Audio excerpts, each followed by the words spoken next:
Hi, John J. Dick here. First line of defense, protecting the Earth from the cow invasion, one delicious steak at a time. First, we'd like to apologize for being silent for a little while. E3 is upon us and the SCUM team have been working hard.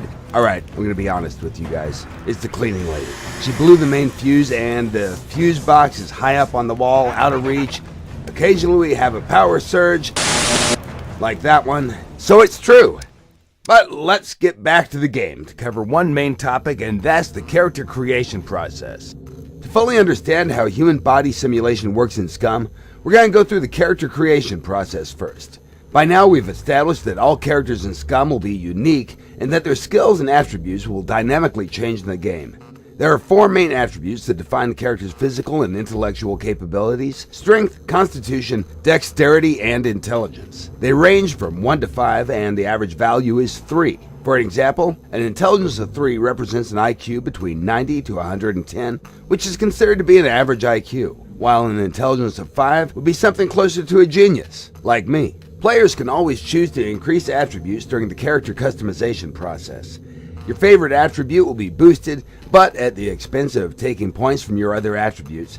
It'll take a lot longer for you to build up low attributes than if they started from average. This is what we call a character specialization.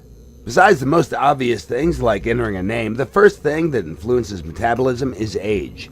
By selecting different age groups, you'll apply certain bonuses or penalties to your character's attributes. For example, younger people are more agile and have better dexterity, while older people have bonuses on intelligence. Now let's explain what specific attributes mean. Strength is linked with muscle power and muscle mass in general. It defines capabilities that perform actions that require strength, like carrying heavy objects, recoil control, or opening a jar of pickles. A greater strength usually means that your character will look better on the beach too, but be careful because bigger muscles also burn calories faster. Here you can see the most obvious difference between low and high strength. The prisoner on the left has a strength of 1 and is overburdened with 33 kilos of gear, even standing still and idle, while the guy on the right has a strength of 5 and can handle the same amount of weight much better. Once they start running, which is a very demanding action, the weaker guy on the left will run out of stamina much faster and will be forced to stop and rest. Here is how strength attribute can influence stamina directly, despite that stamina is actually defined with the character's constitution level and not strength itself. The second example shows how well a character can control the recoil of the rifle, depending on his strength.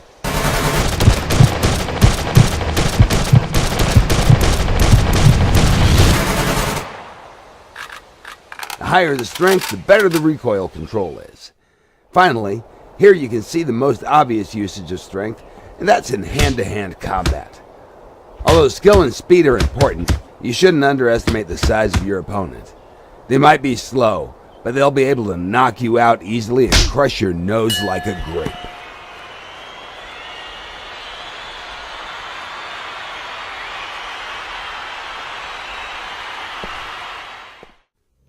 Constitution is linked with physical endurance and stamina. It defines how well a character's body has been built to sustain hardship, stress, pain, shock, and physical damage.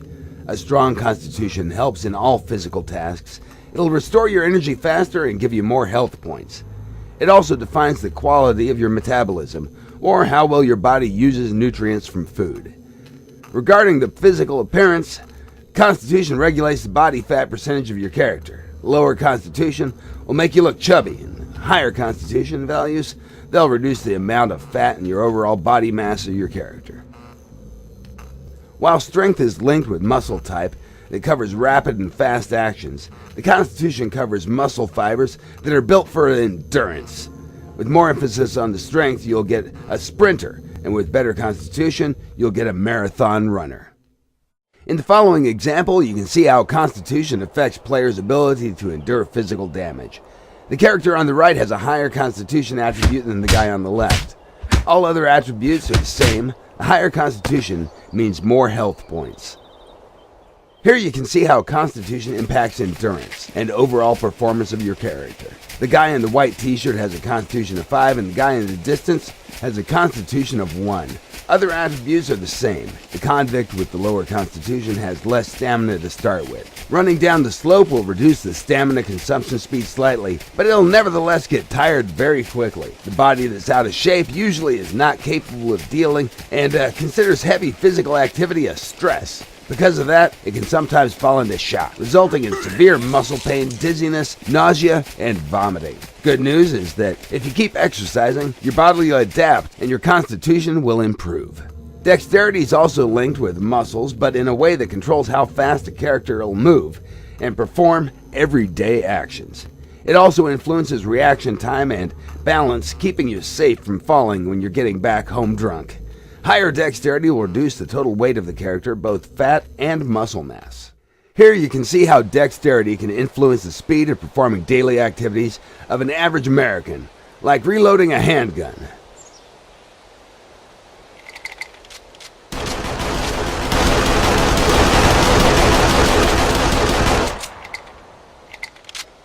Although the skill is like 80 to 90% of everything here, higher dexterity attribute can speed up your actions even more.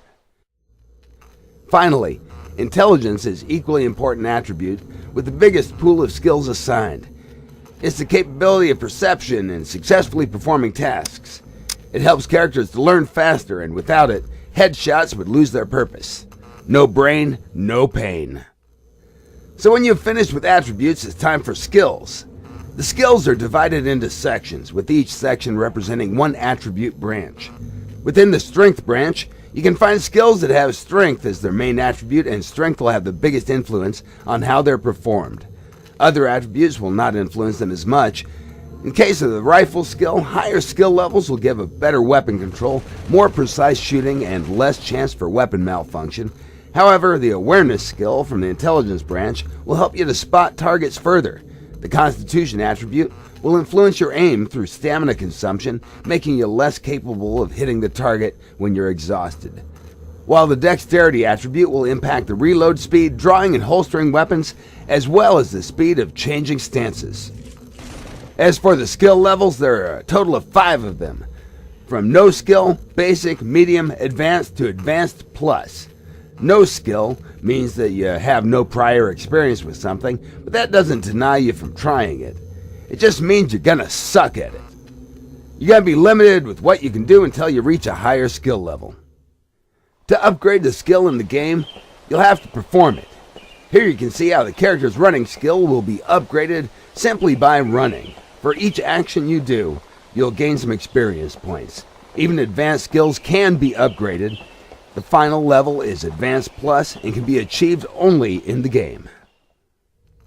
Right now, the amount of skill points equals attribute value multiplied by 2. Strength of 5 gives you 10 points to be distributed on the strength-based skills. To reach the basic skill level, you have to assign 1 point. Medium cost is 2 points, and the advanced skill level costs 3 points. So if you want to have advanced skill rifles, you're going to have to dedicate 6 points from the pool. Here you can quickly see the difference between basic and advanced cooking skills. With the higher skill level, you gain speed on your food preparation. You'll also gain access to more difficult food recipes. The cooking altogether is a very important skill. Properly cooked meals will provide you with additional performance bonuses that take effect as long as they're being digested by your character. Cooking also helps you to store food and use ingredients more efficiently, which means that you professional cooks can prepare nutritious meals with less ingredients. In the following example, you'll be able to see how different skills and attribute levels, along with the quality of tools, can influence the results of doing something basic, like bush cutting. Now the characters have different dexterity and different skill levels, but they all use the same level 4 cutting tool. The character with the best combination of all these 3 elements will cut the bush first.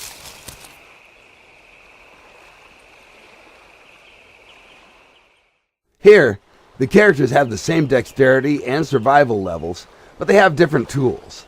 The guy on the left is using the stone knife, which is a level 1 cutting tool, while the character on the right has an axe, a level 4 cutting tool.